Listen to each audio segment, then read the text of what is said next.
আমি জানি আপনারা মাহফিল লেগে কোন আমি যে গোটা দাম চাইছি আমাদের দাম চাই 235, আপনার কইছি 85 দিয়ে।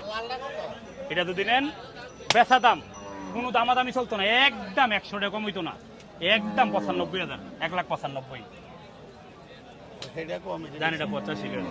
1 2 3 4 5 6 7 8 9 10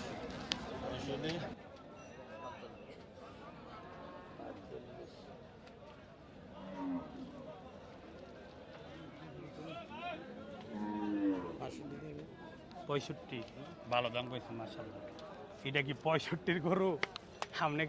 আমি তো মাহফিলে লেগে থাইছি, আপনার লোকের দামটা এই দাম চাই নাই তো। আপনার তো মাহফিলে লেগে এটা দেখেন, অন্য কোনো জায়গায় দেখেন এটা 200-220-এর নিচে দেয়নি গরুটা। জিনিস না লাই দিলে এটা এটা 1 কেজি আপনি দেখে নেন, সবার লগে সব কিছু না। শোনেন আমার কথা শোনেন, দরবারে লেগে নিবেন গরুর দাম 80,000 নিবেন, 80,000।